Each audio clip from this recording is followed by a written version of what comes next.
that Hawaiian households are going to be able to foot the bill.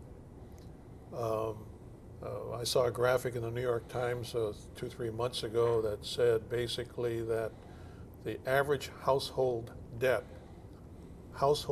in the United States was somewhere in the order of about $118,000 per household. So, you know, where's the give for long-term care there? The only solution that suggests itself, and one that has appeared in Hawaii previously, is long-term care insurance. And let me say that I'm not advocating long-term care insurance. I am saying that this was part of the study that was done by AARP last year.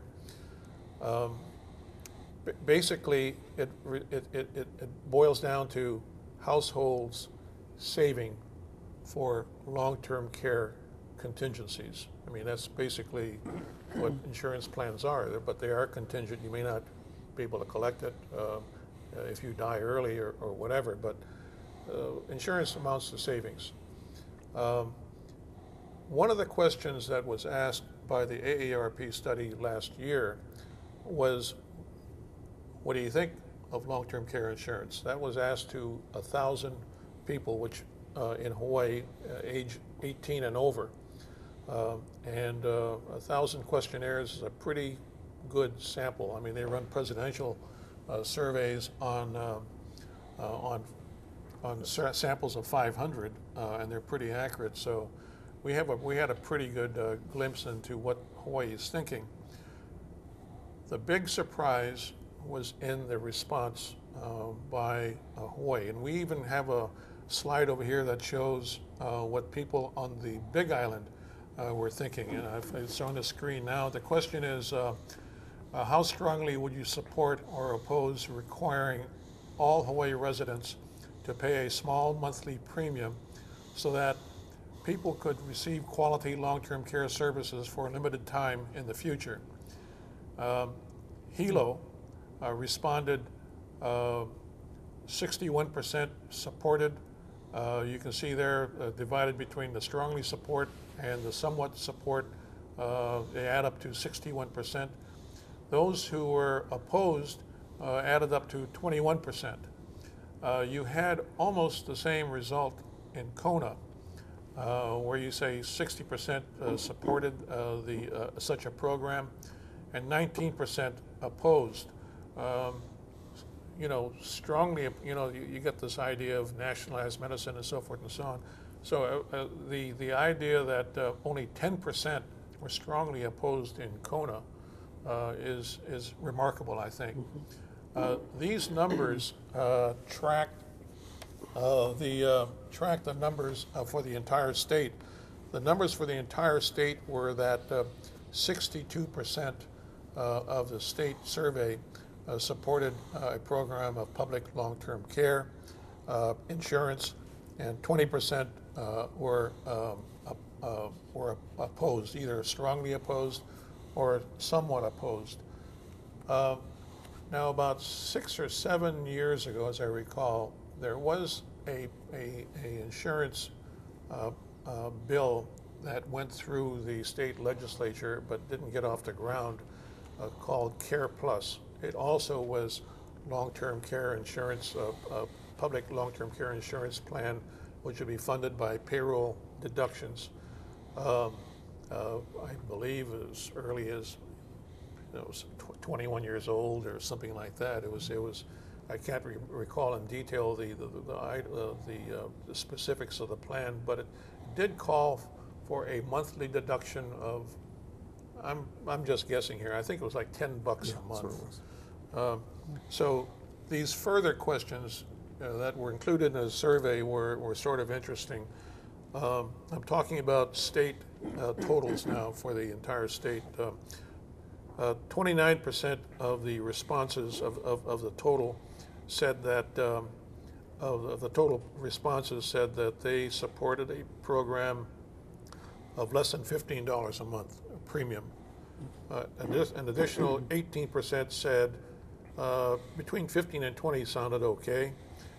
19% said somewhere between $20 and $25 a month seemed in the ballpark, and 18%, surprisingly, said more than $25 a month would be fine.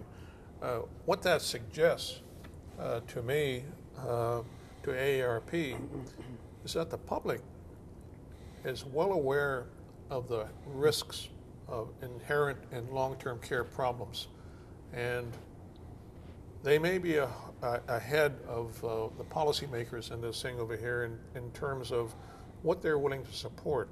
Now, you know, this is a big question and a big answer, and this kind of a question and the answer ought to be validated by another study, I think.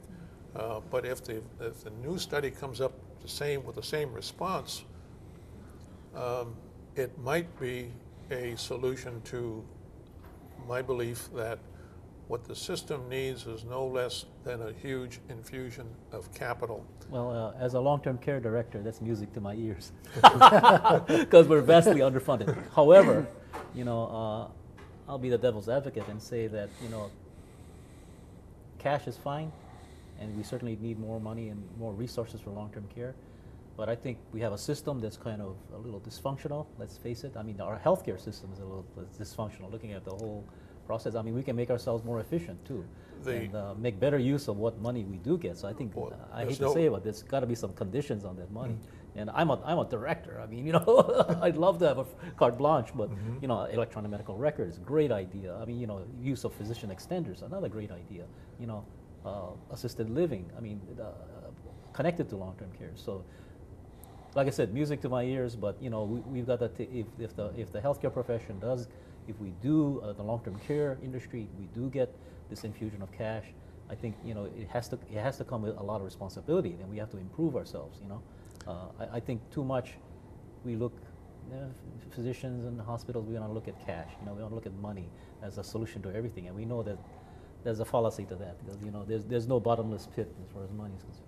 But, you know, if I can take my hat off as a legislator and put my hat on as a son and a father. You know, I'm caregiving now for my mom and my dad, who are 89 and 92 respectively. And, you know, the reality of the financial aspect, let alone all the other demands that are placed on a caregiver, really hits home. And of course, I talk about this with my kids. And so, you know, they, I think, are getting a better understanding of what it means to eventually face that responsibility as well.